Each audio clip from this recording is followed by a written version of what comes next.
টাকাটা দেন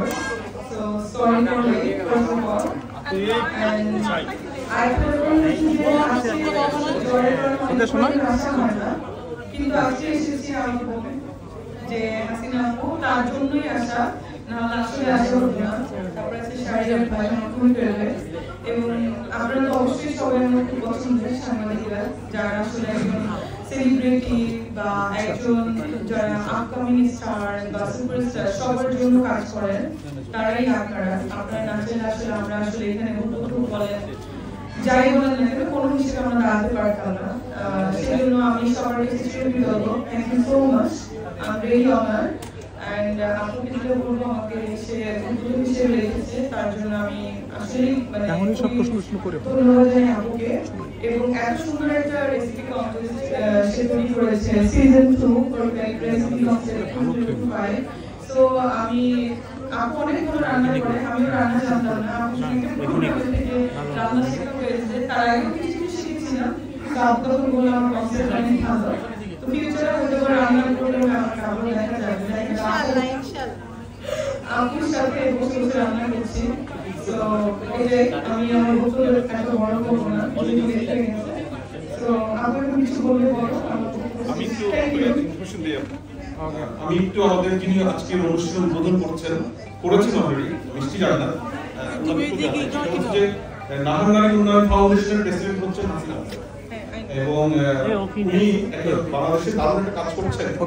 সেটা হলো বাংলাদেশের যে ঐতিহ্যবাহী রান্নাগুলো আছে, এই রান্নাগুলোর রেসিপি গুলোকে উনি আবার জীবন্ত করছেন এবং সারা বাংলাদেশে এটাকে উনি বই আকারে এস্টাবলিশ করছেন, যেন এটা একদম কি আমার পর্যন্ত থেকে এবং রেসিপি কন্টেস্ট করছেন প্রতি বছর। আপনি শুনে খুশি হবেন যে গত বছর সর্বপরিসরে পারফেক্ট ইলেকট্রনিক্সের অফিসে আমরা এই কন্টেস্টটা করেছিলাম, পারফেক্ট রেসিপি কন্টেস্ট সিজন 1, এবং সেটা অনেক ফেমাস হয়েছিল, অনেক ফেভারিট হয়েছিল, সবাই অনেক পছন্দ করেছিল। এই ধারাবাহিকতায় আমরা এবার একটু বড় করে আপনার মাধ্যমে আমরা আজকের এই অনুষ্ঠানকে উদ্বোধন করব। বইটা ধরে একটু কন্টেস্ট সিজন 2। তো এখন এটা সাফল্যমণ্ডিত হবে, আমাদের ইচ্ছা আছে যে এই অনুষ্ঠানটা প্রতি বছর আমরা করব এবং আরো বড় করে অনেক করব। না এটা তো আসলে ইন্টারন্যাশনালি করা উচিত আমি মনে করি, নট অনলি বাংলাদেশ, কারণ এই কনসেপ্টটা বাংলাদেশি কেউ তৈরি করেনি, এটা হাসিনা করেছে। সো আমার মনে হয় এটা ইন্টারন্যাশনালি আমার রাতে কথা হয়েছে অনেকদিন, যেটা আমরা আসলে দেশের বাইরে দুবাই, ইউএসএ, মানে ইউএসএ, ইউকে, কানাডা সব জায়গায় আমরা মানে আশা করবো আপু করবে। এবং এর সঙ্গে সঙ্গে যে কথা হচ্ছে আপুর সঙ্গে যে আমাদের মনে হয় অনেক অ্যাওয়ার্ড প্রোগ্রাম, সাথে ওখানে কালচারাল প্রোগ্রামও হবে, আমরা অনেক অনেক স্পন্সর নিব। তো এটা নিয়ে আপুর সঙ্গে কথা হয়েছিল, সবাই দোয়া করবেন আপুর জন্য, আমার জন্য। Thank you so much. আর আমরা ইন্টারন্যাশনাল যেমন সামনে এই রেসিপির মধ্যে আমরা উটের দুধের রেসিপিও কিন্তু আমরা অ্যাড করব, তো সেটাও কিন্তু অনেক ফেমাস হবে।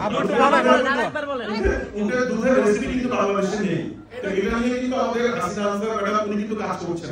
উটের দুধকে কিভাবে সুন্দরভাবে রেসিপির সাথে অ্যাড করে, যেমন নোয়াখালীর দিকে আমাদের কিন্তু নারকেলের দুধ দিয়ে অনেক রেসিপি আছে, উটের দুধ দিয়ে কিন্তু না, উটের দুধ মিষ্টি জানাতে আমাদেরকে নিয়ে এসে দিবেন, দিবেন উনি, মানে অথেন্টিক উটের দুধ উনার রেফারেন্স আছে। এভাবে কিন্তু আমরা সবাই একসাথে কাজ করব। কাছে আসেন আপু, কাছে আসেন, কাছে আসেন, এই দাঁড়ান।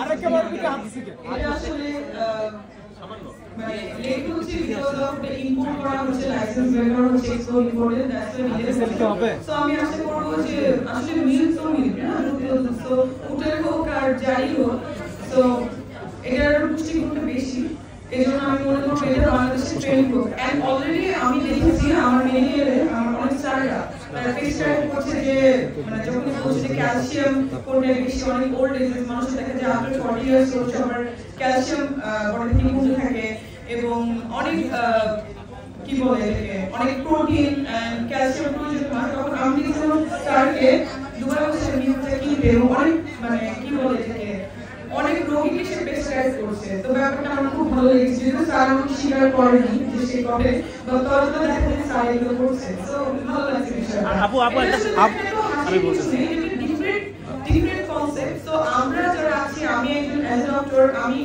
লাইক আমাদের যেটা হয়, আমি অ্যাজ এ ডেন্টাল সার্জন, আমাদের কিন্তু পেশেন্টদের আমরা সবসময় কি করি আগে ক্যালসিয়াম ট্যাবলেটটা বেশি ইউজ করে থাকি ভিটামিন ডি আছে কিনা কারণ মানুষের টিথের যে বেসিক জিনিস যেটা কিন্তু ক্যালসিয়ামের কারণে হয় হাড়টা মজবুত না থাকলে দাঁতগুলো মজবুত থাকে না সো আমি কিন্তু এভরি টাইম আমার পেশেন্টকে ক্যালসিয়াম সাজেস্ট করি সো ক্যালসিয়াম একটা মেডিসিন থেকে কিডনির অনেক প্রবলেম হয় লাংয়ের প্রবলেম হয় হার্টের সো আমি চাই না এরকম প্রবলেম হোক সো ন্যাচারাল কিছু ট্রিটমেন্ট করা এটা পেশেন্টের জন্য ভালো যেটা ওয়ার্ল্ড ওয়াইড করে থাকে সো এই জন্যই কিন্তু আমি বলেছিলাম যে আমি ফুডের ইম্পোর্ট করবো সবাই এটাকে ফান হিসেবে নিয়েছে so it's not a fun milk কিন্তু ওখানে খুবই ফেমাস এবং ফুডের দুধ কিন্তু অনেক এক্সপেন্সিভ ওখানে সো এখানে মানে বাঙালির আসলে একটা প্রবলেম আমি তাদেরকে রেসপেক্ট করি বাট বাংলাদেশের মানুষের প্রবলেম ভালো কথায় হাসে খারাপ কথায় হাসে সো আই কি বলে I have nothing to say thank you আপু